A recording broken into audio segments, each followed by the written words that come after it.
आज आपका फिर से इस शानदार स्पेशल क्लास में स्वागत है। और यह जो वीडियो तैयार किया गया है ये स्पेशल रूप से सेकंड ग्रेड जो अभी एग्ज़ाम होने वाला है उसके लिए तैयार किया गया है। और उसके जो टॉपिक हमने इसमें शामिल किए हैं, जो भी सिलेबस में जो टॉपिक, उन सभी टॉपिकों को हमने शामिल करने का इसमें प्रयास किया है। जैसे भौतिक विभाजन है, मानसून तंत्र और जलवायु है, अपवाह तंत्र है, कृषि है, वनस्पति है, जैव विविधता है, ऊर्जा है और उद्योग है। अर्थात ये जो टॉपिक है सारे टॉपिकों के हमने इसमें प्रश्न हैं जो वो कंसिडर किए हैं और कोशिश की है कि सभी स्पेशल क्वेश्चनों को इसमें शामिल किया जाए और जिससे आपको इसका ज़्यादा से ज़्यादा फायदा हो। क्योंकि यह 10 नंबर का है टॉपिक और ये 10 नंबर बहुत ज़्यादा मायने रखते हैं। फर्स्ट पेपर है वो आपका चैलेंजिंग बना हुआ है, 40% उसमें क्वालिफाई जरूरी होते हैं। और यह क्लास स्पेशल रूप से मैथ और साइंस वाले बच्चों के लिए स्पेशल उपयोगी रहेगी क्योंकि उनको ज़्यादा प्रॉब्लम आती है फर्स्ट पेपर में। तो देखिए इसमें भारत और चीन के मध्य मैकमोहन रेखा का निर्धारण किस वर्ष में किया गया था? तो जो इसका सही आंसर होगा वह होगा कि यह 1912 में किया गया था। नेक्स्ट है, भारत का उत्तर दक्षिण विस्तार कितने किलोमीटर है? अर्थात किलोमीटर में बताना है। तो इसका जो सही आंसर होगा वह होगा कि 3214 किलोमीटर है जो भारत का उत्तर से दक्षिण विस्तार है। नेक्स्ट है, कंचनजंगा शिखर हिमालय के निम्नलिखित में से किस क्षेत्र में स्थित है? अर्थात ये सारे हिमालय, अरुणाचल हिमालय है, कश्मीर हिमालय है, या हिमाचल और उत्तराखंड हिमालय, या दार्जिलिंग सिक्किम, अर्थात ये सभी हिमालय के ही क्षेत्र हैं। तो इसमें जो कंचनजंगा शिखर है वह आपके दार्जिलिंग और सिक्किम हिमालय में स्थित है। तो सही आंसर इसका 4 नंबर होगा। नेक्स्ट है, इनमें से कौन सा नवीन वलित पर्वत का उदाहरण है? अर्थात कौन सा है जो नवीन वलित पर्वतमाला की श्रेणी में आता है? तो इसका सही आंसर होगा कि जो हिमालय है वह नवीन वलित पर्वत की श्रेणी में आता है। नेक्स्ट, अरावली और विंध्यन के मिलन स्थल को क्या कहा जाता है? तो अरावली और जो विंध्यन या विंध्याचल पर्वत श्रृंखला है इनके मिलन स्थल को वो महान सीमा भ्रंश या ग्रेट बाउंड्री फॉल कहा जाता है। नेक्स्ट है, अरावली श्रेणियों की अनुमानित आयु कितनी मानी गई है? तो यह आपकी इसकी अनुमानित आयु मानी गई है कि 570 मिलियन वर्ष पूर्व इनका निर्माण हुआ था, ऐसा माना जाता है। नेक्स्ट है, मानसूनी पवनें ग्रीष्म ऋतु में कैसे बहती हैं? तो पूर्व से पश्चिम में या दक्षिण से पश्चिम में, समुद्र से स्थल या स्थल से समुद्र की ओर? तो यह होगा इसका कि ये समुद्र से और स्थल की ओर बहती है मानसूनी पवनें गर्मी की ऋतु में। नेक्स्ट, ग्रीष्म तथा शीत दोनों ही ऋतु में भारी वर्षा किस राज्य की विशेषता है? अर्थात जो उत्तर भारत के राज्य उनमें अधिकांश में तो आप मानसून जब आता है ग्रीष्म ऋतु में वर्षा होती है, लेकिन भारत का ऐसा कौन सा राज्य है जिसमें गर्मी और सर्दी दोनों में लगभग समान बरसात होती है? तो वह आपका है तमिलनाडु। नेक्स्ट, केरल और कर्नाटक में ग्रीष्म ऋतु के समाप्त होते होते पूर्व मानसून वर्षा सामान्य है, इसे प्राय क्या कहा जाता है? तो इसे प्राय जो नाम दिया जाता है वो दिया जाता है आम की वर्षा या आम्र वर्षा भी इसे कह सकते हैं। आम्र वर्षा का इसे नाम दिया जाता है। नेक्स्ट है, निम्नलिखित राष्ट्रीय उद्यानों में से कौन सा मध्य प्रदेश में स्थित है? अर्थात जो नीचे दिए गए हैं वो कौन सा मध्य प्रदेश में स्थित है?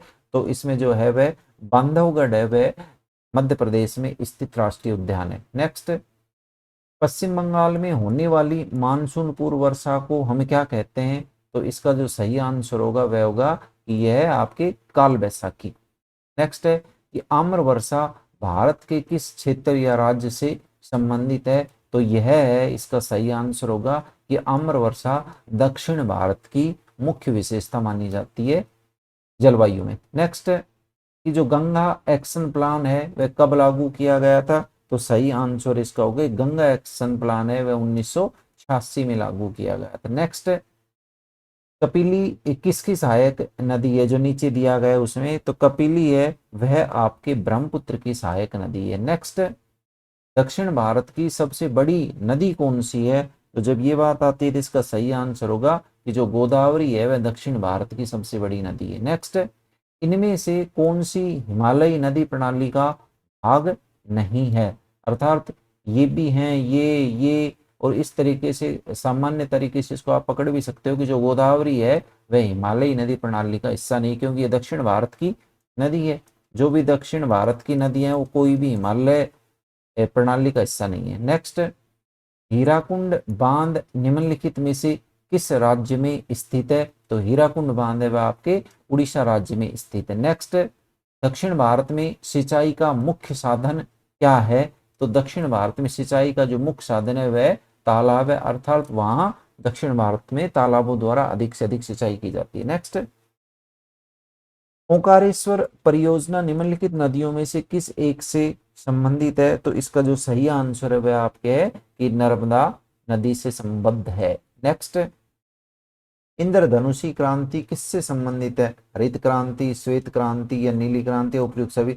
तो इन तीनों क्रांतियों का जो मिश्रित नाम है वह है इंद्रधनुषी क्रांति, और इसमें आएगा सभी। नेक्स्ट है, भारत में स्वर्ण क्रांति के जनक के रूप में किसे जाना जाता है, किसे प्रसिद्धि प्राप्त है? तो वह है निरपक टुटेज को माना जाता है। नेक्स्ट है, भारत में नील क्रांति या नीली क्रांति किस अवधि में प्रारंभ की गई थी? तो जो इसका सही आंसर है वह है कि यह 1985 से और 1990 के जो बीच का समय उसमें एक प्रारंभ की गई थी। नेक्स्ट है, नीलगिरी है आपके, अन्नामलाई है और पालनी जो पहाड़ियां हैं उनमें समशीतोष्ण वनों को क्या कहा जाता है? अच्छा प्रश्न है। तो उनमें समशीतोष्ण जो वन है उन्हें सोला कहा जाता है। नेक्स्ट है कि यह 16 नामक समशीतोष्ण, पिछले प्रश्न में इसको हमने बताया था कि 16 नामक समशीतोष्ण वन निम्नलिखित में से भारत के किस राज्य में पाए जाते हैं? तो वह भारत के दक्षिण में या तमिलनाडु में पाए जाते हैं। नेक्स्ट है, चिपको आंदोलन के प्रणेता कौन है? तो चिपको आंदोलन का जो संबंध है वह वनों से है, तो इसका जो प्रणेता होगा सुंदरलाल बहुगुणा। नेक्स्ट है कि महोगनी वनस्पति प्रजाति किस प्रकार के वनों में पाई जाती है? तो इसका जो सही आंसर होगा वह होगा आपका उष्णकटिबंधीय सदाबहार वन। नेक्स्ट है, निम्न में से किसे टाइगर स्टेट कहा जाता है? तो सही आंसर होगा इसका कि मध्य प्रदेश को टाइगर स्टेट कहा जाता है। नेक्स्ट है, भारत का राष्ट्रीय जलीय प्राणी कौन सा है, या जीव भी कह सकते हो आप इसे। राष्ट्रीय जीव कौन सा है? तो आप है गंगा डाल्फिन या गांगे डाल्फिन कह सकते हैं इसे। नेक्स्ट है, भारत में निम्न में से कौन सा क्षेत्र जैव विविधता का तप्त स्थल है? जो नीचे दिए गए हैं इनमें कौन सा है जो जैव विविधता का तप्त स्थल है? तो वह आपके पश्चिमी घाट को जैव विविधता का तप्त स्थल कहा जाता है। नेक्स्ट है, निम्नलिखित में से कौन सा प्रदेश भारत के जैव विविधता हॉटस्पॉट में शामिल नहीं है? अर्थात जो नीचे दिया गया है उनमें कौन सा है वह शामिल नहीं है? तो वह आपके कि पूर्वी घाट को इसमें शामिल नहीं किया गया है। आपको हमारा वीडियो कैसा लगा कमेंट्स बॉक्स में कमेंट्स करके जरूर बताएं, और वीडियो को लाइक और शेयर करना ना भूलें, और चैनल को सब्सक्राइब जरूर करें। Thank you.